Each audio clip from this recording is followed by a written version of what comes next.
Alright folks, Casual Dad here with round 2 of our epic and legendary trait review. I realized on review in part 1 that I'd skipped the cards that I don't have, so I'm going to recap those real quick. Part 1 we went from Eldari all the way through Servants of the Emperor, so after I go through these cards that I don't have, we're going to go ahead and start on Space Marines and power through the last few. I'm going to go a little bit more quickly because I want to get through this in a reasonable amount of time, and I went way over last time. So, looking at the cards I don't have any. I have all the Eldari cards. Eldar. This is one of the brand new cards that came out for Necrons. And this guy's pretty good. So he comes straight stock with regen. He's going to have max regen, and then he'll have tier 1 or 2 barrage. So barrage is a really powerful ability, even if it's rank 1. Just because it does damage on the sides. This guy's never going to do really meaningful damage on the sides, but still, that's not nothing. But it's small damage, but it's still the utility piece, where it's going to ping cards, it's going to take out low health cards, and it's going to clear shields. It is still bait for Berserk, but that's true of all Barrage. That one's not bad. Especially at that 14-point price point with a decent health, this is going to be a really solid card. And there are several Necron cards with that regen in that points range, so you can get a pretty beefy regenerating line for relatively cheap. So that's pretty cool. That guy is rare. Cool. We're good. Tau. I missed that one. Medicaid. I don't have that guy. We do have another legendary here. This is a pretty solid one. Stock, Inspire, and then Ready. And that's ranged Ready, which is really powerful in the deck. The 30-point price point competes with some heavier hitters, but this is going to be the most aggressive and potent Inspire card in the game. So I think this guy's also going to be very effective and seen fairly often. At that 30-point price point, he is going to be priced out of some of the other decks, so we probably won't see him as much as we could. But there's that 31-point, or is it 31-point Ready? This one. 30. There we go. He could easily slot in place of this because he's just straight better. Aside from being legendary and being both rare and having a little bit of time to level up, having that Inspire in addition to that Ready and better stats is just a better card. So he's kind of a replacement for this guy, who we do see pretty frequently in decks. So we'll probably see him quite a bit. On to our servants. Got a few of these I'm missing. Rare. Epic. This guy is great. I looked at these stats and the abilities and was like, yeah, it's okay. And then I realized he's 9 points. For what this dude brings to the table, 9 points is absolutely insane. Good range stat, good melee stat, furious charge, and then low levels of Inspire for that epic. 121 hit points max. He's going to take a long time to level, and for a while in the middle there, he's really not going to seem worth it. But I think this card is super strong, especially at that budget price point. I don't know that there's anything else that competes at 9. Let's see. I think this is 8. There's 9. Okay, so there is at least one other 9. So it does compete with Pious Vorn, but if you compare the two, he's just better. She does more range damage, but doesn't have the same hit points, doesn't do any melee to speak of. She does have Barrage, but I think he's still going to outperform this. Or if anything, you'll have both in your deck. But yeah, that is a particularly good card, and I was bummed that I missed that in my first review. With that, we're caught up. We're going to jump into the next faction. Just like I did in part 1, I'm going to start with the bodyguards first. Let's get out of this and jump back in and see if I can get that to go away. Come on, guys. Let me go ahead and restart real quick.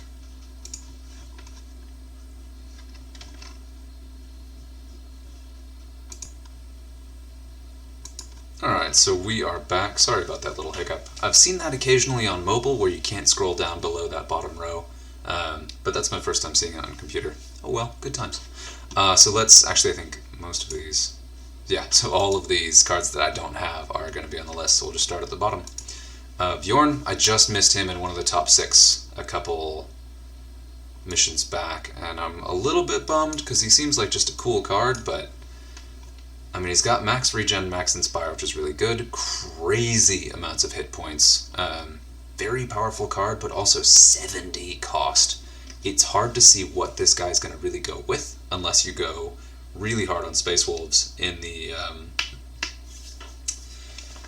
Oh goodness, I'll get the. Is it Logan? The Santa sleigh. Could be really good in a very small, very elite deck with Grimnar, but otherwise I don't really see a spot for him. But he's good, and a very powerful combo of abilities. Max regen with that much health is going to be extremely hard to get rid of, even with a pretty dedicated big game hunter. And then just Inspire on top of that means that you want to get rid of him. You can't just block him in a lane and ignore him, because he is beefing the rest of the team. And we got this Epic, starts with base Berserk, which is really good, and this is, if you're going to have a rank 2 max trait, this is a great combination to have, because you've got the attacks bumping with Berserk, and then whenever he does go off with Deathblow, it is going to be just that much more powerful because of the damage you've already taken. So that is excellent. Also very on brand that he goes down fighting. Love it. Very thematic. And he does have good melee and a decent cost. So this is a solid card and one of the better epic ones we've seen, even if it takes a long time to unlock that secondary trait. So that's a great one. This one is also a good one. That combination of Fear and Inspire is particularly good. Most of the time when I see an Inspire on the table, I try to take it down quickly. And unlike Bjorn, he is only 32 points instead of 70. So this guy's going to see a lot of play. Having that max level Fear and max level Inspire together is extremely powerful, especially in probably the most improved deck from these double traits that we'll talk about in a bit. But yeah, really stocks up on this one. If you've got Grimaldus and can level him up, he's going to be a really hard hitter. Next up, we have one of my favorites, Epistolary Galen. I really love the cheesy putting this guy in... shoot, I'm blanking on all their names. The Psychic buffing Grey Knights deck. I really, really like this one. Just that Psionic Blast powers up really high, and then being able to just automatically beef that by dropping other cards while he's on the table is super powerful. It's high risk because someone can just take this guy off the table because he doesn't have that many points for hit points for his cost, but usually he does enough damage to be worth it, and then you can mop up with the other pieces. So he got regen because he's already a very powerful card, and that's barely going to be noticeable on his stat line. The Omni level giving him a little bit of an extra boost in power is great. Otherwise kind of the same as he was. Still very powerful, but still kind of a not quite a meme pick, but not necessarily going to be competitive relative to some other choices. But still, I love playing him, so hey, I hope to see him more. Kind of. This is a great one. Brother Moritar. My favorite use for this guy is actually in Tolmaron decks, just because he has so many hit points. He's got this shoot on drop. He's got really good melee and ranged in addition to his other stats. So you put him in Tolmaron, he's laying into stuff with ranged, and he can defensively use the melee and psychic attack as well. He's at the upper price point, but he competes with some of the other flyers, like this guy right here. So I actually use him a lot in place of the Storm Talon. I like Moritar a little better.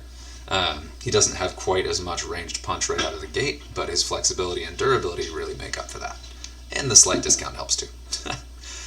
Getting Brotherhood of Psychers, but it does encourage me to use him in Psyker decks where I wasn't before, because he didn't compete that much with the others. So that's it's not a bad upgrade. Still a solid card, still really like it. So, and it's not a blank trait. That is one that could definitely come up in decks where you'll use this guy. Space Marines have a lot, so we're going to keep powering through this. Oh, goodness, that's a good combo. Of course, this is one of the hardest hitting melee cards in the game, one of the best uses of Berserk in the game, because he has that giant stack of hit points and just wants to be aggressive and mix it up. This is a card I kind of wish also got Deathblow, but I think he might be a little bit too powerful with that. Because of those high hit points, he may reach higher peaks of Deathblow. And so Furious Charge is excellent on this. And he's going to land with a very high attack, so hitting for even half or 40 to 60% of it is going to be very impactful. Especially in decks that really like finishing off injured cards to get a benefit. That's going to be exceptional to be able to do that on his drop, rather than having to wait a turn for him to clear like a light unit before he can start laying into other stuff. Yeah, very solid. Could have been Deathblow, but I'm perfectly happy with Furious Charge on that. Again, epic, so it's going to take forever to get there, but, you know, a lot of people have high levels of him. Next up, we have our buddy Mephiston. He does have Deathblow already, and getting Fear is an exceptional combo because he is legendary, so he'll get max level with both. So at max level, this guy's going to be just incredibly hard to remove, and even if you do remove him, you're going to regret it. So we're going to see a lot more play from this guy because of that. Yeah, that is a terrific, terrific added trait, and you get it early. So I've already seen the benefit of getting this. And even Fear 1 is a 35% reduction on incoming damage. That's measurable with his hit points. Really, really solid card. Pretty stoked about that one. And he's one of the ones I don't know why he got that buff, because I don't know that he needed it. But hey, maybe he wasn't seeing play the way I thought he was. Oh, Calgar. Goodness. Okay, in that max level campaign, this guy just really kind of roughed me up all across the board. Already had that really valuable Inspire and the high melee. His hit points are somewhat low, even at max level. At max level they're quite a bit higher. As an Inspire card, he's very good. I always hesitate to take him because he is a little bit flimsy relative to some other options at that price point.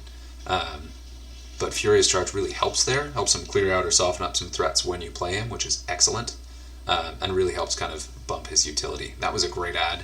I think we will see Calgar played more and more competitively at the upper tiers where we just weren't seeing him before. I may actually do a full-on Ultramarines Akaran deck at this point, so this is it'll be fun. Oh goodness, this was one of my rewards for a top 6% finish. Gonna be forever before I level him, but I played with him in the max level Space Marine campaign over Thanksgiving, and this is quite possibly the best melee card in the Space Marines roster. For that price point, for that damage with Furious Charge and now Fear, especially max level Fear, you just cannot shift this guy. He's insanely powerful, especially in several specific deck builds that we're going to see soon. So if you can level this guy up, do it. Similar on Asterion Moloch. One thing you're going to notice about a lot of these guys is they did, having just Furious Charge, they all were kind of interchangeable. You could kind of be like, well, I'll take this guy for charge, or I'll shuffle the points and get this guy. Adding the secondary traits really helped differentiate them a little bit. So this guy is going to be outperformed by the other Furious Charge cards we're going to look at, but if you can get him up to that point where he gets a couple shields, that makes a huge difference, and his durability just shoots through the roof. So that is a really, really powerful ability. Even getting those 2 shields is still a very good upgrade to this card. And again, he's one that I saw, probably just for fluff reasons, but I did see him fairly often, just because his melee stat starts out quite high. So I expect to see him more, and when I start running into this guy with shields, he's going to be real problematic, even if it's just a single shield. So you're going to want to have your own Furious Charge and Barrage cards to deal with that. Next up, we of course have Tyberos. This is Tiber Gross. Yeah, I said it. Had to pause for a groan and a water break. Yeah, so already with his stat line, he was an extremely hard-hitting card that also had that Berserk, so he just hit harder and harder and harder. Now getting Fear on him is just gravy. It's epic, so he's going to struggle to compete with some of the others at that Fear 2, but like I just said with Mephiston, Fear 1 is no joke. It's not Fear 3, but it's still a significant benefit that's really, really going to help this guy stick around on the board. So if you're already using Tyberos, bonus. And of course the boogeyman himself, Tigurius. This is a real head-scratcher, because this guy was seriously performing well on the board. If you're in the top 6% of the ladder or higher, you see a ton of Akaran decks that lean on both Tigurius and Njal, who we're going to see in a second. Just having that sheer volume of psychic damage on this thing, and also being shielded up to 4, like, it is really hard to shift him, and he does a punishing amount of damage while you're trying to do it, especially if you have to kill him twice in that Akaran deck. So him getting that max level Warp Surge to throw his psychic attack on the drop is good. A little shocking. So I do think that from a lot of what we've seen, we'll see some other decks get significantly improved, and so some minor adjustments were made to sort of standard, very powerful cards to keep them at parity. A lot of people have invested heavily in Tigurius and play him a lot, so I think they wanted to make sure that he can still be an obvious pick in a lot of Space Marine decks, even now being not exactly outshone, but competed more directly with by some of the other newly upgraded Space Marine cards. So he was one of the most played Space Marine cards in the game. I expect him to continue to be. Keeping on with it, we will jump to my buddy Arjak. Also exceptional, very, very sturdy, doesn't do that much damage, but you take him for the shield, the combination of shields and a significant damage. Good hit points, good melee, okay ranged, shields, and now Furious Charge. That's really going to help him also compete, because it was always a bit of a question of whether you take the shields or more offense. And at his price point, I always tended to lean a little bit more offense, though I know a lot of people swear by him, and he does have a presence in a lot of decks. This will help bump him up just a little bit. It's one of the best bonus traits he could have been given, but I don't expect it to really impact his play rate too much. I still think it's good, but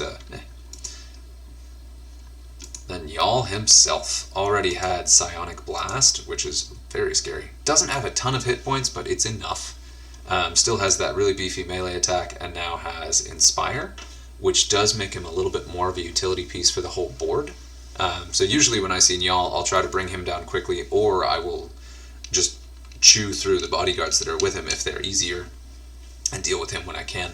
And that Inspire is going to make those bodyguards more dangerous as I'm chewing through them, and also be a flat bonus to his own damage that's going to be pretty significant. So again, just like Tigurius, he feels like an extremely powerful card that was given one of the best possible traits he could be given, and it seems, well, it's a bit much. So, but we're going to see him again. We saw him before, so, and I'll level him up one of these days.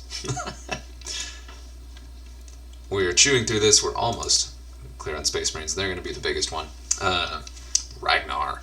This is that great combo again. I talked about how much I like this Berserk and Deathblow combo, and he is even better than the other example we saw because of that chunk of hit points. And also because he tends to get that melee and hit points earlier.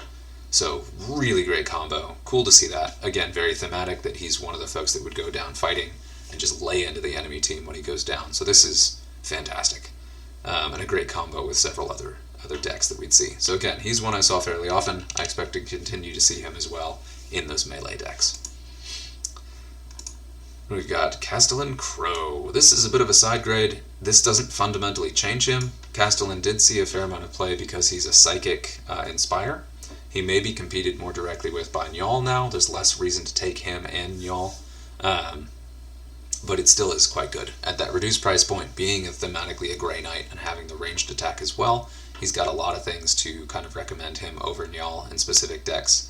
That Brotherhood of Psychers makes him just that much better in a Grey Knights deck.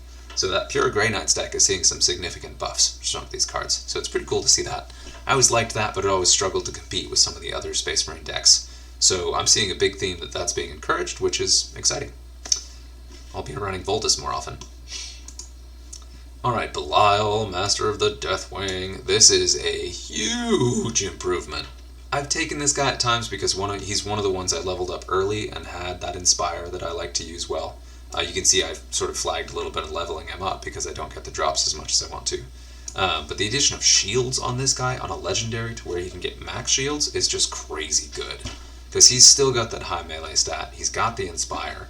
That stacked on top of the shields makes him a really, really good buy, especially at that price point. I run him a fair amount. I really don't see him played very much, and so I think this will be a big bump in how often he is played. The sheer volume of shields has me a little concerned. I think we're going to see a whole lot of shields in Space Marines, which we already did. So we'll see how that goes. Get all punchy over here. On that note, Tor had his shields removed. He now has had them given back. So he was a real nuisance back in the day when he had shields, and now he does again. So obviously an extremely powerful addition. I'm glad he got shields but kept Big Game Hunter, which of course he was going to because dual traits, he can have both. But this feels more like what he was supposed to be when he rolled out in the first place, and possibly a little bit less overpowered because so many other cards now have dual traits as well. So we do see more Furious Charge, more Barrage, a little bit more Psionic Blast, to the point where it won't be as difficult to deal with shields in specific deck combinations. So even though he got his shields back and a lot of other cards gained them, I don't think it's going to be as bad, I hope, as it could be. Alright, keep it up. We got the Chaplain. Now this is a card I like to include because he's got a lot of hit points and he's got that Inspire, but he also is fast. So if you're trying to run a deck that's going to hit first, this is a really, really great pick. So I already really liked him for that. Good, again, like a decent price point. He's a very competitive piece already, so getting that melee ready is nice. I do appreciate it because it's very thematic, and also it will encourage me. There are some cases where I take really cheap pieces with that melee ready just so I can have it just in case. Him having it stock is great. So again, if you get that alpha strike where you play him on the board, you get to hit first. This is a really nice way to do it. He is epic, so you're not going to get a ton of value out of that ready, but still, it's nice gravy. Alright, getting through the thick part. Ooh, Ventress. This is that combination we talked about where you've got that big Game Hunter and Furious Charge. He's another card I struggled to take because while he has Furious Charge, he usually would be taken down by opposing cards too quickly to really benefit from it. And this is one of those cards that gets a massive benefit from having Furious Charge. Even at Epic, only getting the 2 charges of it, that's still a really good combination. So I like Ventress. I still don't expect him to see a ton of play, just because at that price point he does compete with a lot of options that do are maybe a little more specialized, including other big game hunters. But you know, if you don't have the points for Tor, this is a good alternative pick. Keeping on going, we're getting through. Nice. And this is going to be, I think, the longest one by far, so we'll get through these. Chaplain Morris is a silly powerful card already. Great card at that point with that max fear, with that legendary upgrade tree, and then now getting Furious Charge. This guy just got better in every way. Just a really terrific card. Difficult to level. The drops are rare, and he is legendary, but could be worse. He's not epic. So if you've got a decent level of the Chaplain, I think you'll see a significant improvement in his performance. Then we got Master Lazarus, who's another card that I use a lot because I like that Furious Charge. Clearly a lot of other people do too as well, because he got that regen, which is not going to matter. I guess that's thematic with him being one of the first ones to cross the Rubicon Primaris, question mark, if I'm remembering that correctly. Not totally sure, but still fine. Kind of a flat side grade, but still a great card. Oh, this is a great one. I'm pretty pumped about this.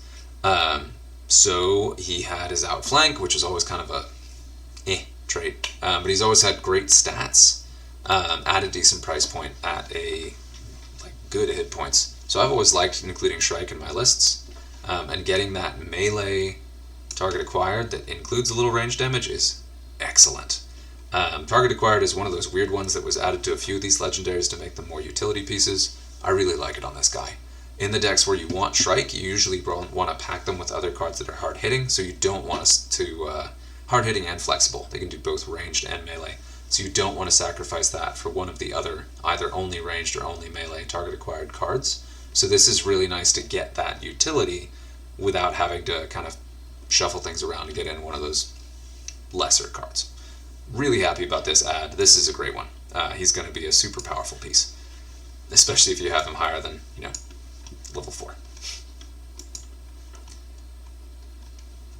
On to our next Brother Adremo. These ones, like Moras and Adremo, I see all the time because Fear is a super powerful ability.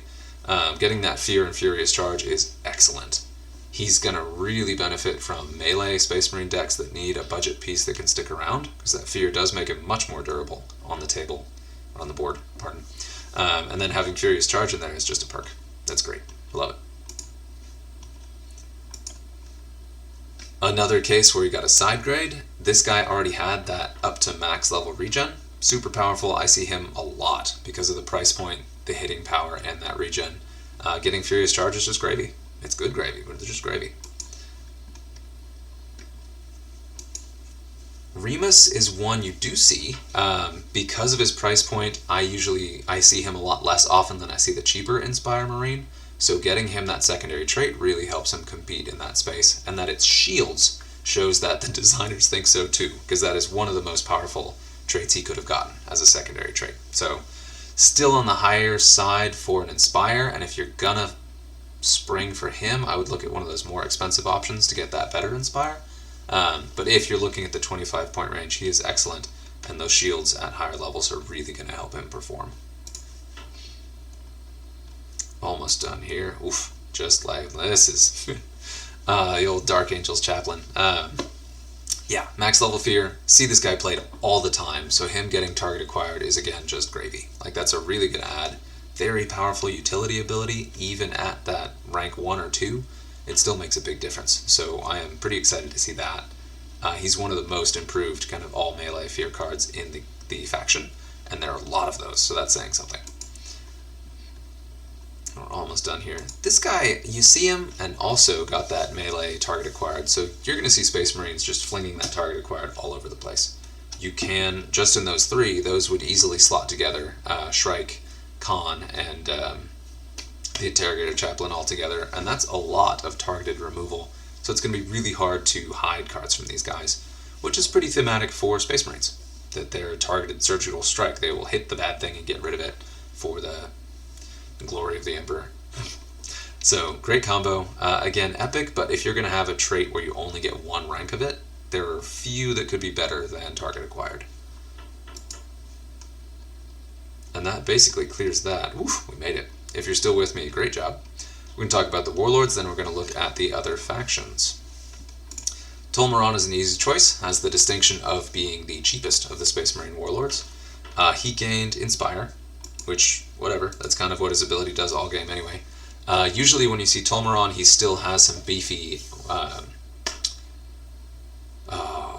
bodyguards. Yes? Yeah. He usually has some beefy bodyguards with him already, so that Inspire may help push them over the edge a little bit, but it doesn't really fundamentally change who he is. So, still a solid warlord, gonna see him a lot. Don't particularly care about the secondary trait. Artemis, on the other hand, got an exceptional secondary trait. This guy already had that big game hunter, already has that exceptional ability of just dealing random damage to cards when his cards are played. But he gained the very rare Deadshot. So if he is up against the enemy warlord, actually it looks like it hits anything. So this is unlocked at level 9, so it's going to be hard to get. But again, if you're going to have a single level of a trait, there's few traits that are better than target acquired. And this one in particular really is thematic with him being the guy that takes out the leader. Known for stopping Eldrad in the middle of a ritual and kind of stopping the early resurrection of Ynid, the god of the dead. So we got a bone to pick Artemis, but I really, really like him as a warlord, and that definitely adds a lot of flavor and will make him a seriously competitive piece. Because if he ended up against a shielded warlord before, he would he can still hit it, but he really struggled to clear that and clear the board if he was outmatched by a warlord. And if he can keep some bodyguards on the table, that's going to make a huge difference in helping him push through some of those tougher matches. Really like that one. And I think he's the only one that got that trait. Of course, Acheron we know. Oh god. So if I were to pick a single most improved warlord in the entire game, it is Helbrecht. Just because we looked at all of those really hard-hitting melee cards, every single one of them, especially the ones that got Furious Charge, Inspire, the ones that really hit like a truck, they really love Helbrecht's ability to just buff your entire board every time one of your cards gets a melee kill. So you want those all melee cards, you want those Furious Charges, you want those really high melee attacks. Every single example of those has gotten better. You throw Asterath in this deck, that thing will just carry you through to victory. That card is just insane. So yeah, stock's way up on Helbrecht, especially since he himself got Furious Charge. So if you need to knock out one last card, or you need to really double down and nail that warlord a couple times, he is terrific. I would say that on the whole, melee Space Marines got one of the biggest buffs in the game, with Helbrecht in particular standing out as exceptional. Voldus got Inspire, which again is kind of what his ability does the entire game anyway, but for him it makes a little bit more of a difference because he usually has a couple elite bodyguards with him on the board as well when he drops, and that's going to help push them just that little bit further. Being epic, it's not going to be particularly powerful, but you might feel it in some close matches. So I think the biggest buff to Voldus is with the supporting cards he got. Several of those epic Grey Knight cards down the road definitely got significant buffs at really high levels. I think a pure Grey Knight deck is now a viable option that we're going to see more, and I'm totally here for it. I love that. And then last, of course, we have Santa. Logan Grimnar on display. He gained Berserk. This is one of those silly ones where may come up. He does have a lot of hit points against one of those weaker decks, or against a deck that doesn't hit too hard at the end of the game. He may see some benefit from that, but that's a case where if he hits the board and the game isn't over in 1 or 2 turns, then something is wrong. So you're either going to see minimal benefit from that or none. So it's cool in some edge cases. You may ramp him up a bit, but I wouldn't expect to see much benefit from that. That is our Space Marine run through. We're going to go ahead and jump to the other one and take a quick check in something real quick. Alright, cool. We're going to go ahead and jump to Chaos. This is Chaos and Orcs are going to take a minute, but then Tyranids and Votann should go really quickly, so bear with me here. Let's look at these. The blue scribes. These guys, man, a Psyker with shields. I was so bummed when I missed this season reward to get these guys. But they were so good as a Psyker with shields that they then got the unimpressive side grade of Outflank. It's good. There's nothing wrong with getting Outflank on there, but it's not game breaking. It doesn't really fundamentally change who these guys are. I'm very pumped to get a copy of these guys one day. Because yeah, they're an excellent card with or without that Outflank. Is common, epic. This guy, this thing. Oof, man. Played a couple campaigns where this card was incredibly obnoxious, and will continue to be so, and be even more so because he got shields. So a 14-point Inspire card with shields is just a terrific value piece. I expect this guy to see a lot more play. I think he already was seeing play, but not a lot of people have this card, and especially not at any reasonable level. So when people on the whole get him leveled up a bit, I think we will see him make a serious splash. That's rare, good, because that guy's scary already. Rare, common, awesome. Okay, so we'll talk about the Greater Demons. These all got sort of fluff side grades. This was probably the most powerful of the 3 in most decks, so got a side grade of Outflank. Also makes sense with the sheer speed and being the Slaneshi hard, fast strikers. Still an extraordinarily powerful card with that high rank Fear. Nothing particularly game-changing about Outflank. Keeper of Secrets getting regen. And here I've been pretty down on regen, but rank 4 regen is no joke. That is 32 wounds back per turn. If you are not hitting this thing really, really hard, you can see it just come back and keep growing and growing and growing. This is a trait that I really like about the Great Unclean one, so to see it on the Lord of Change really kind of changes how I build my decks. So now if I want a Greater Demon for durability, I can actually pick the Lord of Change. So that is really good on a card that was already one of the most played Greater Demons in the game. So yeah, stock's way up on that one. On that note, good old Sloggoth Poxbelly, the Greater Nurgle, Great Unclean one, there it is. He got poison, which really had me kind of scratching my head a bit, which is pretty exceptional. He's already this incredibly durable piece. That was a really thematic way to give him a little bit of extra punch in damage, especially because he's, again, legendary, so you can get to that rank 4 poison, and will level relatively quickly on him because he is legendary. Especially with the addition of so many extra shields and Big Game Hunter, seeing those in combination worries him. So he's got the Psychic attack and Poison. Psychic and Poison is a terrifying combination, and being able to get to that rank 4 poison makes it a really good add. So he and the Lord of Change kind of flipped. The Lord of Change is now much better at sustaining and keeping on the board, and he is now much better at dealing damage over time. So very thematic, absolutely terrific. Really, really pumped about that. And it's probably the least played Greater Demon. He definitely needed that too. This guy got that exceptional combination of Deathblow and Berserk. They are reversed, which is unfortunate, but since his damage starts out so high, it doesn't matter too much. Doesn't fundamentally change him. It's a nice thematic add. Will add a little bit of extra spice, and can still beef up your Deathblow, or just beef him up throughout the game. It's a good add. I like it. I already run this guy here and there already, so not going to change anything really, but yeah, could be worse. Speaking of worse, this is an incredibly powerful card. I struggle to find a place for it because I don't do all that many shooting decks with Chaos, but still very, very powerful, that max Fear and the really high range damage. The ranged ready is fine. If you're doing a heavily ranged deck, it'll be a perk to have that, but doesn't really change. If you're going to take this guy before, you're going to take him anyway. So, that's fine. This guy got that Dream combo, very high hit points, and got that Berserk 4 and then Deathblow 2, which is the ideal combination for those. This guy, I think, people were already trying to use. I think he's already kind of taken the place of the Bloodthirster. So if you're in a point where you're doing a heavy melee deck, really hard hitting, where you want that Berserk Deathblow, I think this is the guy you reach for first over the Bloodthirster. But of course, porque no los dos, you can bring them both. Very scary card, very powerful, epic, hard to level, but still, I think we're going to see this guy quite a bit. This one, holy cow.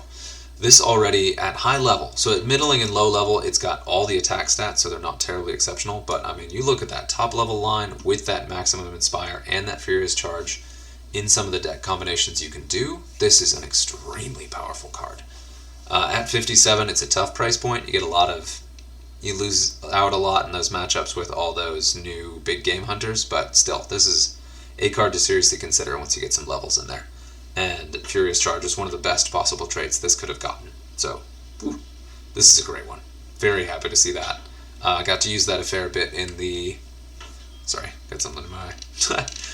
Got to see that a fair bit in the max level Chaos campaign, and this guy really added a lot to decks. So, or these two, I suppose. Yeah, very good. Humming right along, Karn. Of course, very thematic for Karn to get Furious Charge. He also has Berserk Furious Charge, which is that dream combo. And again, landing the table with 91, or with an extremely high melee stat, and decent health, really is helpful. I've always struggled to get Karn to really perform because he does have decent health, but at a high enough price point where I could get tougher things, and I tend to just throw him at things. So he does kind of go down quickly before he really makes an impact, and having that Furious Charge really will help push him just a little bit over the edge there. So that was a terrific add, and again, very thematic. Oh yes, the World Claimer. This guy was already one of the best melee pieces in the entire faction, so he got that outflank side grade. Again, very thematic, but meh. Still going to use him. It'll be a nice bonus. This is a big one. I really like this guy just because of that bulk, because of that regen, because of his ranged and melee attacks, but I usually end up swapping him out for something more specialized and less generalist. But that Deathblow there is going to be a pretty serious reason to consider otherwise. He doesn't have a way to beef his melee stat, but he's one of those things you put in to kind of clog up a lane and slow things down. And since it takes so long to remove him at that price point, that's a good bonus trait for him to have. Pretty stoked about that. If it had been poison, it really would have pushed him over the edge for me, except that it would have been rank 2 poison. So of the two as an epic, I think it's better that he got Deathblow. I'm pretty pumped about that. And then of course we've got Typhus. This is awesome. I really like Typhus for a psychic poison. I talked about how good that is before. He's got good melee, but he always struggles with durability, where he does kind of get taken down because he does damage a little bit slowly. So having that fear is a really great combo, and again is also very thematic for the scary Herald of the Plague God. I like that one. Let me get a little water here. This one, oh man.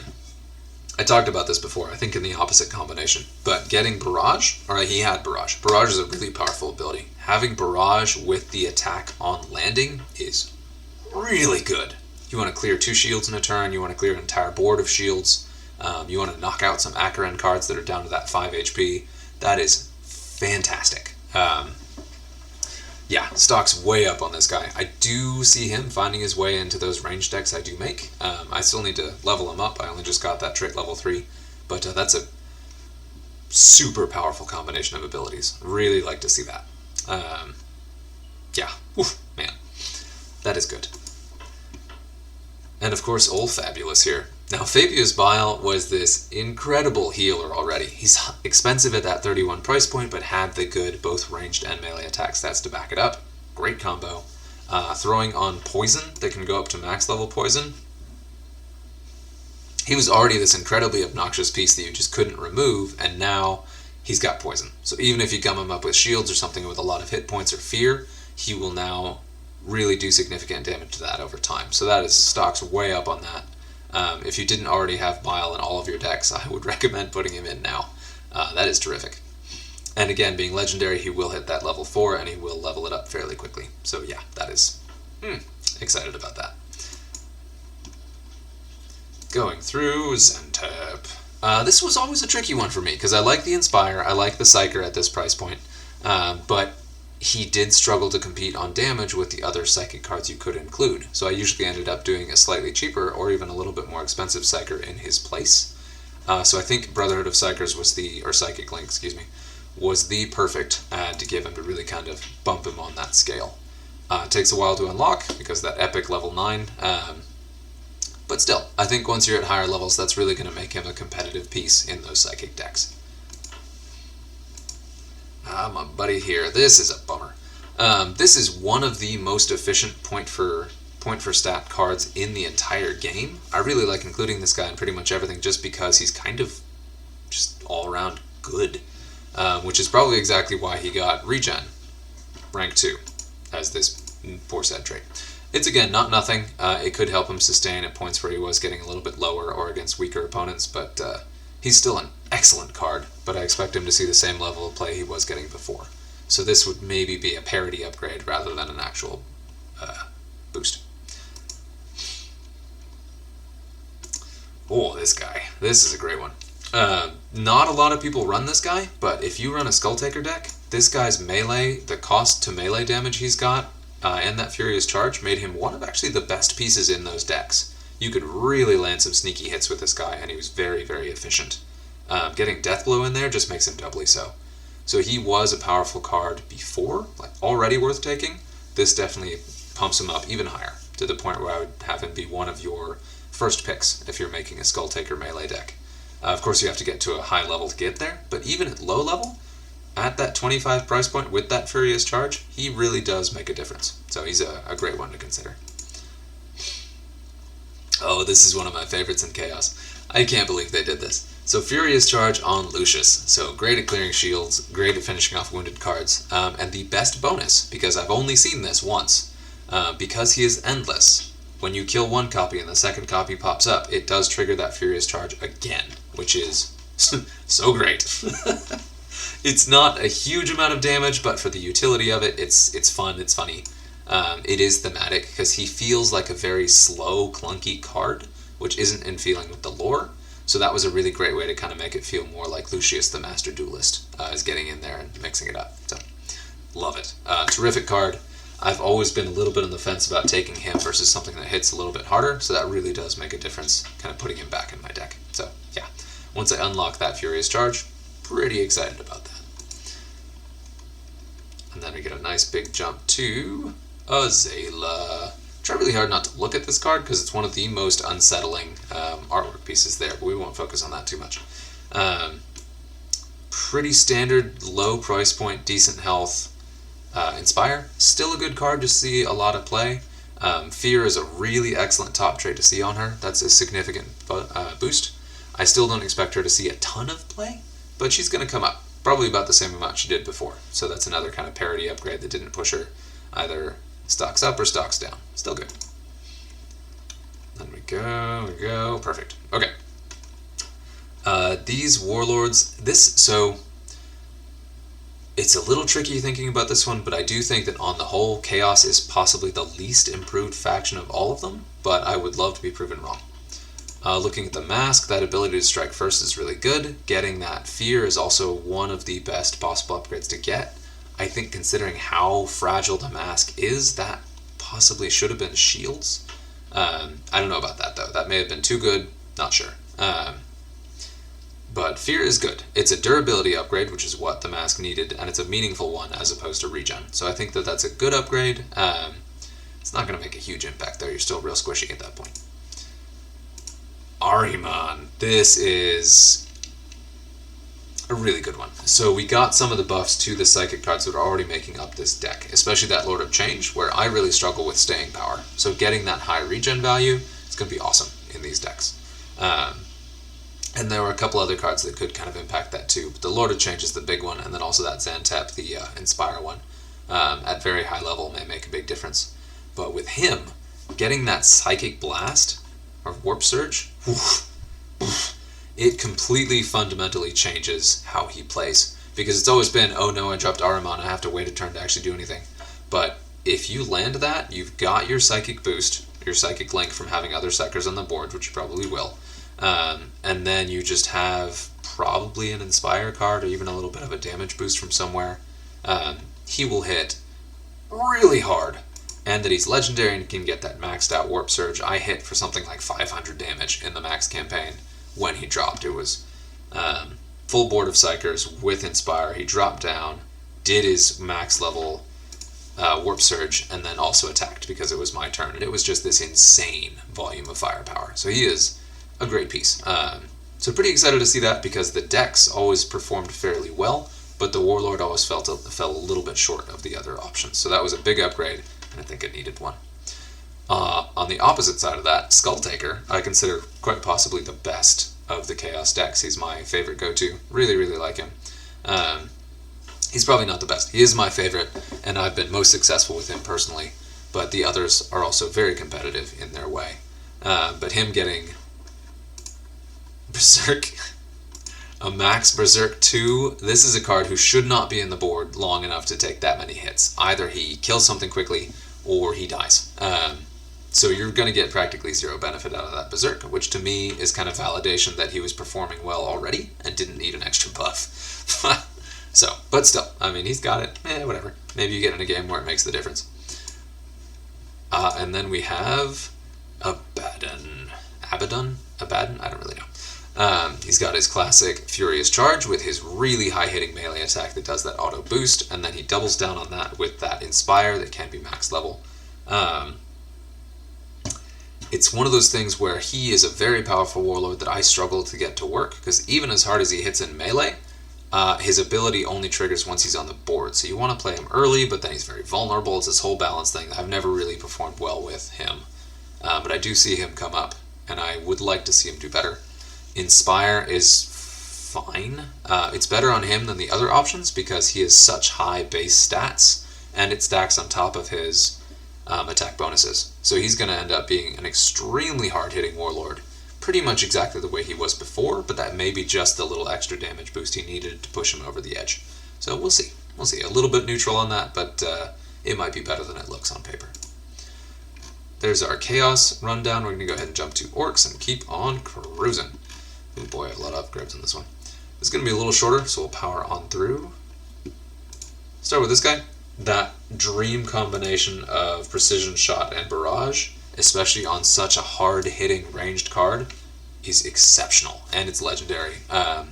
This guy is so expensive that people played him kind of as a meme. You still see him here and there, and he does definitely make a difference, especially in Snickrot decks.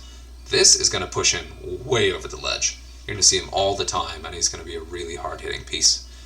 Could actually become very problematic in both Snickrot and Badrek decks.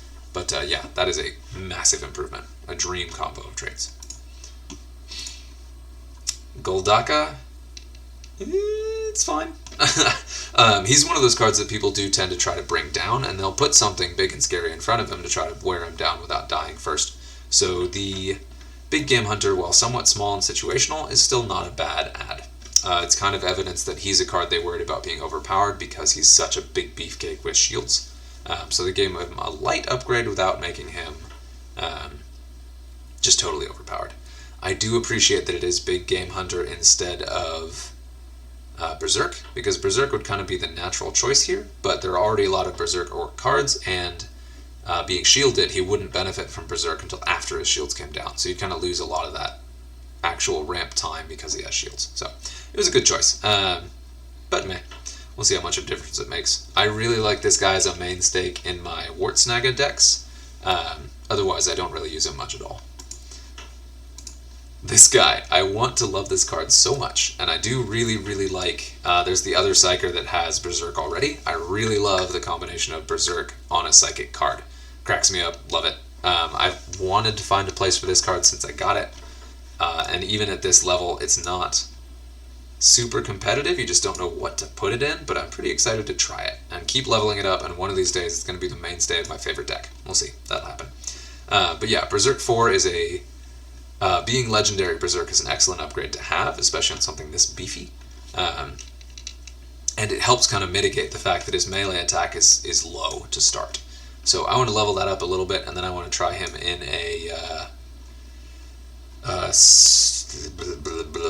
that regenerating deck we'll talk about in a bit, and then see how he does. Because that does help nudge him to compete with the sort of mainstay pieces in that deck. Speaking of, Stompa Chompa. I just got rank 3 of that Berserk, which has me really happy. Starts out very low on stats, so you really need him to ramp up quickly. And then that death blow is just great. Very thematic, because you just shot an elephant. It's mad. It stomps around and smashes a bunch of stuff. Yeah, very thematic, very powerful. That's a great addition. I'm excited to unlock that trait one day.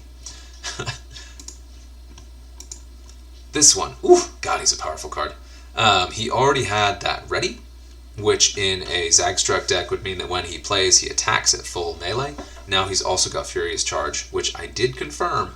Having both, if you drop this guy at decent level in a Snickrot deck, he will hit twice. And then if it's your turn, you can hit 3 times in a row, which is absolutely devastating, and there are not many lines that can really handle that. So very thematic. Already one of the most powerful, fast-hitting cards in Orcs, especially for Zagstruck, and now just through the roof. That's an amazing addition to get that. Because even in non-Zagstruck decks, of course, he's hitting on drop now, which is exceptional. So now he always hits on drop and hits on drop twice with Zagstruck. So that's a big boost. Cruising on through. This guy is I've got 2, rank 2. He's got that Berserk and Furious Charge combo, which is really excellent. Very competitive price point. At max level, this thing is just a monster. That's true in every deck, but he's particularly true in the... God, what is that? I gotta get this thing over there. Mazrok, this guy. This is the guy I'm talking about, where every time a card does a melee attack, it heals. So you have your high health cards that have Berserk, and that is a terrifying combo. So that's the guy I was talking about, both with the War Wagon and with the Shanktooth. Very powerful combo. Love to see that. Don't really love to fight against it, but love to see it. Jumping straight onto this guy. This is also just a really good mainstay. He's got great stats for the cost. Already had that Inspire. Furious Charge is a nice boost. It's a non-blank ability, especially with the theme of a lot of the other cards getting a little bit faster. The just increased flat number in the Furious Charges you're getting makes Orcs the aggressive, punchy deck that you'd expect them to be. And we're going to see them be a little bit more of that than they have been. So, terrific card. This is a weird one. Grotsnick has a really good melee stat for a healer and also has a non-zero range stat, which is nice, so he already had some utility. I did see him fairly often, which again is probably why he got regen as an epic, so skipping that. This is the guy I was talking about, the Berserk Psyker. I love it, absolutely love it. He got Warp Surge, which is fine. The attack on drop cards are really, really powerful, or attack on drop traits, so that alone is great. So that combination of Berserk and that doesn't really combo together, because the one will happen before he takes any damage, but it is still, it's really good. It's kind of, they're complementary, if not directly synergistic abilities. So I like that a lot. I still struggle to find a spot for him in my decks, mostly because he's fairly low level. But when he's high level, I'm going to have a lot of fun with this guy. The Raging Psyker is great. On that note, Ed Zappa, already one of the most popular and most powerful Orc cards in the game, now has Warp Surge as well. So he'll hit on the drop, which makes him a lot more meaningful directly to the card in front of him when he's played. I see that being a very powerful add, even if it's only Warp Surge 2 as an epic. Still definitely not nothing. And will let him clear up to 3 shields off a card in a turn, because you've got the attack on drop, you've got his area effect blast from Psionic Blast, and then his attack, whatever it may be. So you could wipe a 3-shielded card in a single drop with this guy, which is very powerful considering how many shields there are out there now.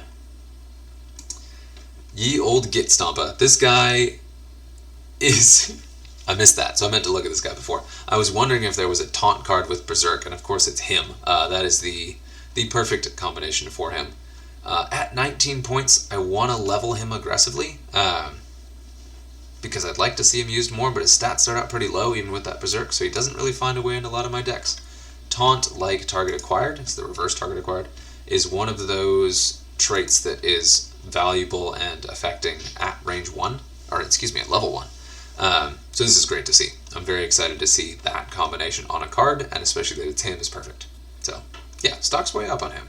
I'll see if I can find him in my decks once he gets to that level. This seems silly. Another extremely common card that was already very, very powerful. Got the best non-blank ability it could possibly have gotten, because this guy is usually in a terrifying Badruck deck that's already just ripping you to shreds. So seeing that extra boost to range damage was a little bit of a head scratcher. I am not excited about that. But yeah, maybe he just wasn't performing as well as I thought. But yes, that's a very, very good add, especially on a legendary. I was surprised by that, because then immediately I started seeing these guys readying on the drop, which was definitely not what I wanted. That's most of those. Oh, Makari, my little buddy. This dude getting shield is just absurd. With the amount of health that he has, at that price point with that Inspire, like, this guy is great, and getting a shield just makes me laugh so hard. Still, I saw him played a lot. We're going to see him played more. There are a lot more tools to remove shields now, so they're not as powerful as they maybe have been, but still, that is, you now have to do something to get rid of the shields before you start chainsawing through that just great big old pile of health on a 7-point card. I do like that. He is the greatest grot. And then an equally laughable one. This cracks me up. Kerboom, getting that Furious Charge. This is one they actually showed on the stream where they revealed these traits, so I knew this one was coming. This is terrific. This guy is 5 points and punches so hard above that weight class. Yeah, he is great.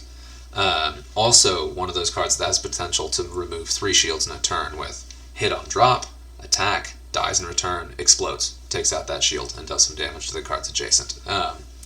Yeah, if you have 5 points to spare, this is one of the first cards you should reach for, even if you haven't unlocked that Furious Charge yet. But once you get there, that's just going to be one of those laughable bonus abilities. So, pretty pumped about that.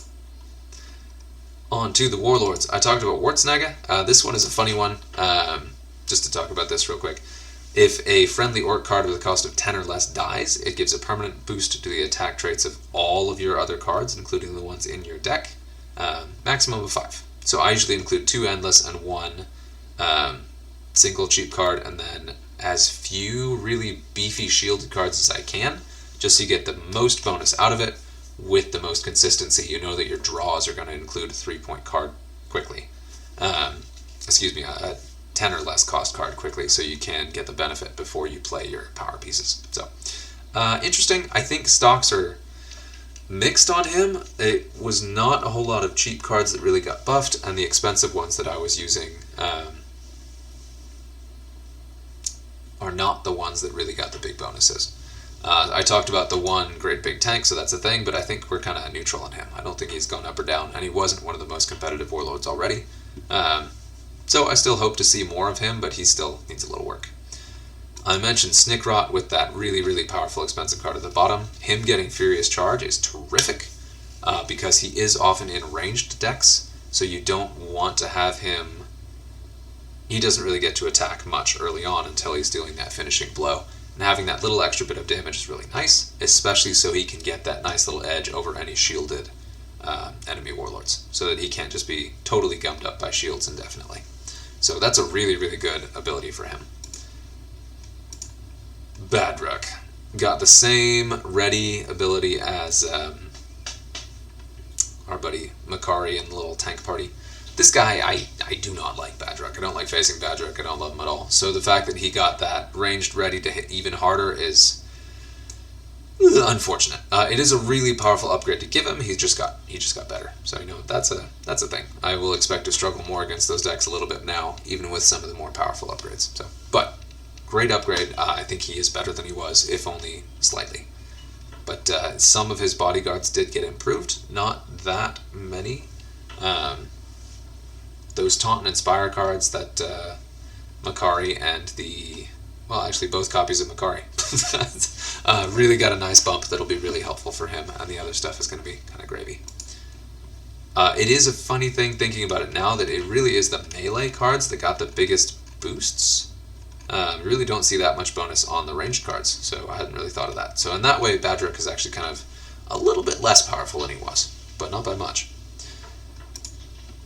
Next up we have our boy Gazgul, I don't know how to say these names, Thraka.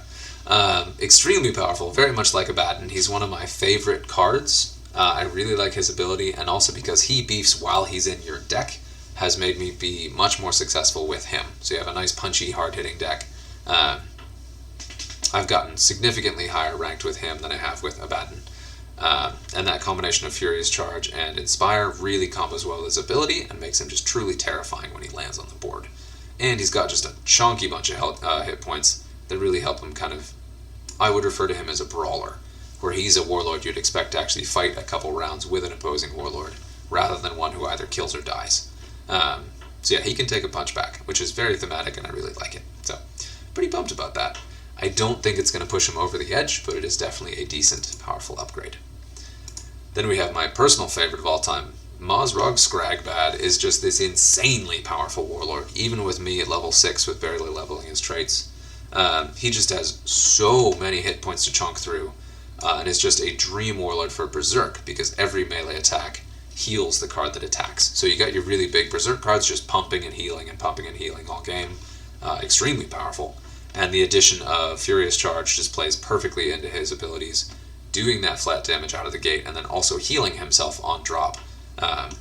Extremely powerful. Yeah, so really pretty stoked about that. I've always wanted to max him, and now I just want to max him even more. Alright, Tyranids, if you're still with me, you're doing great. We're almost there. This is going to be a relatively short one. This one I am bummed about. So I saw this was the ladder reward in the past season. I didn't go for it because I wasn't terribly interested in another Broodlord that just did Inspire. I hadn't really thought about those secondary traits that much. It didn't occur to me that he would get this Inspire Furious Charge combo, which is extremely powerful. That he would get Furious Charge with those stats is kind of the biggest piece. Furious Charge in Tyranids is super powerful because of several of the abilities they have. There are two warlords that really, really love that Furious Charge, so he is a very strong utility piece. I'll have to get him again later. But yeah, really great combo, really good addition, extremely powerful card in the faction. Next up we have this guy, which is another head scratcher, one of the most common and most powerful Tyranid cards played. This thing is insane, and this is, I think, the only one I have that I've pushed to get to that level 9, almost level 10. So he actually has that secondary trait triggered. So this is the only epic card I have that I'm benefiting from the dual traits from so far, which shows you a little bit more about the power difference between legendary and epic cards. But shielded, even shielded 1 on this thing is insanely powerful. Stock's way up, even if, like I was just saying in that past breakdown, shields are a little bit weaker than they were meta-wise before because of the number of ways that remove them. But yeah, I'll take a shield. This one feels like a weird one. It does help because this guy's so expensive with pretty middling attack stats that the Inspire is nice, but I never really spring for the points because he doesn't do enough damage to justify it. And mine's relatively low level.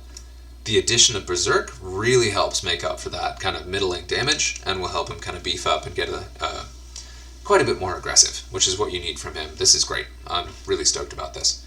And one thing to note about Tyranids is they have the Gosar, the warlord who also does that passive melee buff. So any card you have that's doing Berserk is also pumping up with that, so that combos magnificently. So Berserk cards have extra...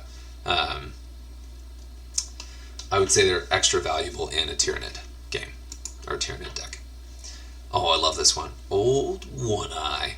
Similar story. This, lore-wise, is one of my favorite Tyranid monsters, one of my favorite monsters in 40k.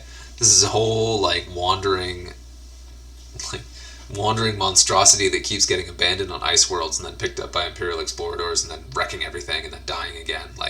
You've got that skull and all these great stories about people doing heroic sacrifices to kill this thing just to have it come back. So to have this thing rolling around with a chunk of health and then that regen has always been great, but he has struggled to pull his weight in dealing damage, and so he got Berserk. So I just finished talking about how valuable Berserk is, and at max level this dude has max regen and max Berserk in the decks that really benefit that. This is a huge upgrade to this card, And he's one that I already found some space for here and there because of that regen. So yeah, love to see that. Next we got this guy, one of the newer legendaries. This thing. So it was launched with Psionic Blast out of the Psychic AoE. Now it's ranged with Barrage, which is fantastic in a Zima deck who loves shooting stuff. And Barrage is great. And then now it has Fear. It's a newer card, so mine is very low level, but this thing is going to make a real splash when people start leveling them up. With Max Fear and Max Barrage with great attack stats, it's a good card. Which is great, because when it dropped I was a little unimpressed, and it's definitely improved considerably since it was launched. This one, ranged, ready. This is one too that always feels a little bit weird. It's really high price point with a decent attack stat, has both high range and a high melee, but it sacrifices a lot of hit points. So it's always been a pretty squishy piece for that price point. To see it get that ranged ready helps push that damage a little bit more and make it a little bit more worth taking, especially in a shooting deck. Being epic, it's going to be minimal benefit, so I don't know if that's going to make it. I don't know if that's going to put it back in my ranged decks, but we'll see if I have space for it. I have seen it be very powerful, but I personally think there are better options. This card is a mainstay of my ranged decks. It's cheaper, has a bunch of hit points, and has that ready. So that ready, thinking about that now. So the Flyrant has less health, measurably less health, and is 4 points more, which definitely makes a difference. But has that higher melee attack, and getting that ready does make it compete more directly with this guy. So we may see the two swapped a little bit more. But the extra durability of this one is a big perk, even if it has less outright range damage, which you make up for in a Zima deck, which needs the points and doesn't need that melee boost, or the range boost as much. Next we have Deathswit, which has that dream combo of Berserk and Deathblow, and especially on a card that is legendary, so you can max both. This guy is a real punchy monster now, especially in those decks that do those melee buffs. Love to see it. I had just gotten him to the level where I started playing around with him, and then this just makes him so much better. That upgrade is finally getting me to a point where I consider the Parasite playable, which is the one deck, that was my single weakest deck in the entire game, was the Parasite of Mortrex, which is odd because Tyranids are one of my top factions. So that was a massive upgrade. Deathblow applies the infected ability there, and just causes this cascade where like Deathblow kills an infected card, the infected card explodes, kills another card. Like it's can be extremely powerful. On a similar note, holy cow, Deathleaper starts out a little squishy, but quickly gains a bunch of hit points and hits so hard. Outflank was always a perk. I took it because of the points per damage. He's close to on par as hitting as hard as Astorath, which is crazy. This is a super, super powerful card. Furious Charge was an amazing secondary trait for it to get. Absolutely terrific. Again, especially in that Parasite deck, so it can finish cards off or apply the infection before killing it, or in those Gosar decks where it's just building up and going to hit even harder when it does that Furious Charge. Really strong card. Love to see that, and that was the perfect trait to give it. Also very thematic as this like leaping assassin monster, so yeah, I love it. Next up we have Neris, base poison psyker, one of the best psykers in the game because of that. Yeah, she's terrific. I use her all the time. Getting that warp surge means that she can apply poison on deploy, so even if you then choose, so I've seen some decks that just sprinkle her in there to have a psychic attack and to apply the poison, but now you have the option to apply that poison even if you don't do a psychic attack, which is really good. It also makes her poison a whole lot harder to avoid because it applies it when she's played before you have any chance to stop it. So even if your opposing card would kill her before she could hit you with the psychic attack, that warp surge on drop will hit you anyway. So that's a really, really good addition that makes her particularly powerful. And because of that high level poison, it makes it really good even if you only have rank 1 of it. So yeah, absolutely terrific upgrade on that card. Already a very powerful card too, so that one was another bit of a head scratcher. Then we got this guy, already extremely powerful, already had that buff where he hits very, very hard in Psychic. The addition of Inspiring Presence is good. It's a little bit minor on him, but because he's already hitting so hard, the Inspire bonus will be measurable. So that's pretty good. This one, very similar to Neris. He also now can apply poison on the drop, which is amazing. Especially again, because if you put him in a Psychic deck, you can now apply poison without sacrificing your Psychic attack. And again, because he has poison as his primary stat, the poison you're landing is very powerful. So those two both got significantly improved, and they were utility pieces I already used quite a bit to deal with shields and fear. Yeah, that's great. I don't think there's a better trait he could have gotten aside from fear, but as epic, I think this is better. So I was really excited when I saw that combo. A little surprised that they've even done that. Yeah, real good. Makes it a lot easier to spread that poison out and apply it to multiple targets. Because you can do that, drop a taunt down, have the taunt killed, and then move this guy so that he can safely apply poison to 2 targets without taking damage back. This one too is a little bit like the Necron Sniper that has that target acquired already, and then also got that precision shot. He has a pretty high range stat, especially for the cost, especially in a Zmut deck where he's already hitting really, really hard in those ranged attacks. I think that's good. Since it's only the epic version, it's not going to do a ton of damage, but it still is, again, a way to punch through shields and do just a little bit of extra damage on top of what you're doing already. So I really like this. Another bonus, too, is if you're in a spot where you really, really don't want to play target acquired, you can play him on a weakened card, kill it, and then negate your own target acquired. So you have kind of a safe place to play him when you don't want to, use that target acquired in a case where you want to hit something else. So I like it. That, I think, is all of those. Sweet. On to the warlords. We are almost done. I keep talking about Zmut. She's a really, really powerful warlord. Has that snipe ability we saw on Artemis, where she can actually target the enemy warlord with snipe, which in combination with her ambush ability that makes range shots the first time a card performs a ranged attack and hits a massive bonus damage, stacks with it. So you've got what at this base? I'm doing 15% damage and 75. So against the warlord, if my cards haven't shot yet, they'll be doing an extra 90% damage, and my bodyguards will be shooting at the warlord even if there are other cards on the wings. So she's a terrific assassin hero. With Farsight, I mentioned a Highlander deck, or a Highlander warlord whose goal is to kill the enemy warlord first. And that's very much what she does, and she combos really well with those ranged cards. We saw quite a few ranged cards get good buffs, and so I think that that's really going to make her stand out even more. And she already was quite a powerful warlord that not a lot of people were playing. Then we have Gosar.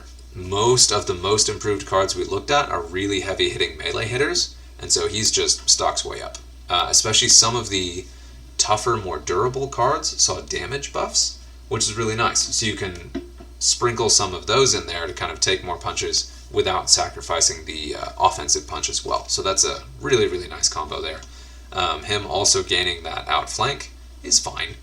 It's a side grade, just goes to show that they didn't really think that he needed a huge bonus, but he is a very flimsy warlord, so any bonus you can get to deal that killing blow when he lands is welcome, because otherwise he just tends to pop. And I missed this. Zmut also got Precision Shot, which is great. Again, great way to clear that shield on your target acquired target, or do just that little extra bit of damage if you need to. And a note on that, precision shots don't trigger her ability. So you could do the precision shot without losing her bonus attack, which is great. You want to clear that last shield, you can do it without losing your bonus ranged attack. Awesome upgrade. Gonna skip all these. I talked a little bit about the Parasite. Several of the cards that are most improved in the Tyranid faction are really good with the Parasite, so that's awesome. Parasite's gotten significantly better, which it needed. My current most powerful Tyranid decks are all based around the Turbigon, because of that free card, and that's also why I don't like Badruk, because he kind of wrecks that.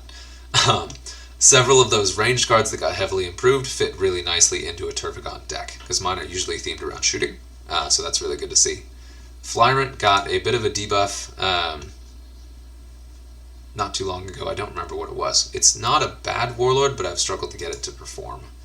And then Swarmlord is my favorite of the Tyranid warlords, but the one that it's okay. It's not super, super competitive. Gaining Inspire is nice. This is another case like Abaddon where Inspire is sneaky good on him, because not only is he legendary, so he gets the top level of it, but his melee attack is so high that he gets more benefit from Inspire than some other cards will. So he can both help his last few bodyguards kind of pump out that extra damage and soften things up, and also he himself now hits even harder. And he's one of the hardest hitting melee warlords in the game, or one of the hardest hitting warlords in the game, with a massive amount of health and shields. He can really wear down some of the beefier warlords by himself, which is good because he costs 70 points, so he kind of has to. Yeah, good to see that. Great card. Nice bonus. It could have been Furious Charge, which I would have been happier with, but I think that might have been a little too good. Yeah. Another thing about that does also encourage you to take fewer extremely powerful bodyguards and just run this guy in even leaner decks, so you can get the extra bonus out of that. So I might try that too. Last but not least, we have our leagues. Really short list of cards, so this isn't going to take as long. You're a champ if you're stuck with me. Right out of the gate, this is a crazy powerful card at level 1. Look at this thing. Yes, it's 68 points, but that's a really good level 1 card. And it starts with 2 shields. And then we crank this thing up. This thing is a monster. You can't really say that it's improved because it's a brand new card. So basically it was released with these stats. So yeah, this thing is terrifying. Especially with that big game hunter at max level for being legendary. And especially with those shields and that high ranged hit. Like, this is a scary, scary card. Likewise, this one, we all know how dangerous shielded psychers are. And getting that warp surge is very scary. It's the second best trade it possibly could have had. Brotherhood of Psychers would have been funny because there aren't any other psychers. And so the warp surge, or the psychic blast, the psionic blast, where it hits the whole board, might have been a little bit too powerful. Especially with the judgment tokens. So I can see why they gave her Warp Surge, which is still really, really good. It both lands with a really high psychic stat, but also can trigger those judgment tokens. So if you're hitting a card for, 60 damage, instead you're hitting it for 100 because it's got a couple judgment tokens. Yeah, that's really great. It's rare, common, rare. Okay, they're on to this. This one is already a decently powerful card. It's tough to judge Votann, and it's tough for me to judge them because my cards are all level 2. So I haven't really seen them perform and haven't really played against them either. But at 44 with that max level, that is a really high ranged attack stat. And the melee is low, but again, if you start stacking those judgment tokens, that melee is going to be felt as well. Already had that ready, which has come in very handy in the games that I played with this deck. This faction, but the addition of that precision shot again is more powerful in the leagues because of those judgment tokens. So you time when you're dropping those, and they can do just absolutely devastating things, even without that significant base damage, and even just being the epic level 1 or 2, you can get a lot of benefit from that. So that is pretty great. Next up, this guy, very similar, already had that Furious Charge that is more powerful because of judgment tokens, also gained shields. Shields are really, really good, even if you only get a couple of them. So yeah, definitely improved. This is a good one. The ready's not going to make much difference. I keep talking about those judgment tokens being the theme of the kind of primary warlord in leagues, and there is nothing better to trigger judgment tokens than Barrage. So yeah, this guy's still really good. And then we'll talk about the warlord himself, who had his shields and then got Inspire, which is good. It's fine. He always had some slightly lackluster attack stats himself, so that's a nice little boost to them to make him hit a little bit harder. Hard to judge again because mine is only level 2, but yeah, I think that's definitely a flat improvement. he's got actually a pretty decent max attack stat, so it's really going to benefit from that Inspire, especially since it'll be that max level. Whew, cool, you made it, I did it. There's your review of all of the secondary traits. Just a real quick hot take recap. I do think the single most improved area is going to be your Space Marine melee cards, and both of your Space Marine melee warlords saw a pretty decent benefit. Not you, Logan, because Berserk is a silly trait for you to have. But Furious Charge and Helbrecht being the single most improved warlord in the game, I expect we'll see more. When I'm at the upper tier of the ladder, when I'm in like that top 6% on those tougher seasons where I'm really going for it, Helbrecht is one of the warlords that can surprise me and really just show up and smack me back down. And he's just improved astronomically because of what the upgrade cards can do now. Yeah, so expect Space Marines to change quite a bit, and expect to see more stuff that isn't Akaran, which is good. Also expect to still see Akaran because several of his key bodyguards got just beefed through the roof. It's an interesting choice, so we'll see. On the low end of least improved warlords, I'm going to go ahead and call out my buddy Skulltaker. That is just silly. He does not have the stats to really take punches back. He's not going to have that time on the board to really benefit from Berserk, but he doesn't need it because he's already a terrifying monster who's supposed to just kill stuff quickly and not stay on the board for long.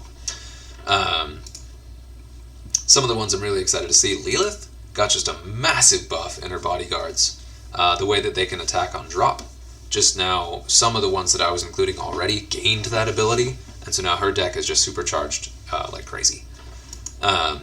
Avatar also got some significant buffs. Excited to see that one. Excited to try that one, because that Furious Charge is really good with him. That's one of the things where he now is more on par with the Swarmlord, who before would just wipe the table with an Avatar. Everybody else improved a little bit. Let's see here. Most exciting, Necron one. You get some benefits. Manifest Nightmare got some benefits because a lot of his key bodyguards got extra bonuses. But the most improved, and Ulthakar, I called that a couple times, like his ability triggers well with some of those barrage cards. But personally, I'm most excited about the Stormlord. Getting barrage when he already does such a high ranged attack is just crazy. That is so good. Yeah, that one's going to make a big splash. On this one, I wasn't terribly impressed with what any of the warlords got. They're all kind of fine. But a lot of the upgrade cards benefited quite a bit, so we're going to see them do a little bit better as well. Most improved Tau card is going to be Onva. Getting the extra durability of those shields is really, really good. And pretty critical to his deck's winning. That's really kind of the biggest thing, is he's a pretty weak warlord. So giving him a couple extra turns to survive is really good, and will very much help him kind of hang in ways he hasn't before. In Servants, I would say that Canoness is the most improved, just because of what the volume of cards that got Furious Charge, and then also got the Living Saint getting Endless is just nuts. Like, that is such a good upgrade for those decks. I expect to see her perform quite a bit better. And she's already a fairly powerful piece. All of the others, they'll still get a bit of a perk, but I don't see any of them jumping out more than they did before. Vol, my personal favorite, got a nice bump with that Inspire. Give her a little extra damage on top of her insane durability. That's nice. But they also had some really, really good bodyguard improvements that I think we're going to see make more impact. We talked about Space Marines, talked a little bit about Chaos. I do think, again, Ahriman is going to be a standout there, just because of how hard he hits on drop. That totally changes his profile as a warlord and makes him much more aggressive, which is going to make him punch through the ranks quite a bit more more successfully than he has recently. Similar here, I think Badruk is one of the ones that came out best, even though he's the least changed. I think he still will benefit quite a bit from some of the upgrades and tweaks here and there. Snickrot also is going to benefit quite heavily. Zagstruck is really, I think, he's probably the most improved of the Orc Warlords because of the sheer volume of Furious Charge and that triple hitting. The triple hitting war boss really kind of puts him over the edge. Like, that's going to be a lot of fun to see what Zagstruck can do now. Mozrog, of course, those additional traits really helped kind of stack those berserks and high health. I think we're going to see him continue to perform well, but he already did. So he is definitely improved, but considering where he was already standing, it didn't move the needle that much. He's just already extremely powerful. We'll see, Gas. I'm optimistic about you, buddy. Tyranids, I do think the most improved Tyranid is actually going to be Gosar, just because of those extra melee chonky boys getting buffed really well. It added a lot to the durability that he was lacking when he already has the offensive punch, and does kind of a nice compromise there. So you now have the beefy cards punching hard enough to keep up with Gosar. I think that'll really benefit it. But a close second is Zemont.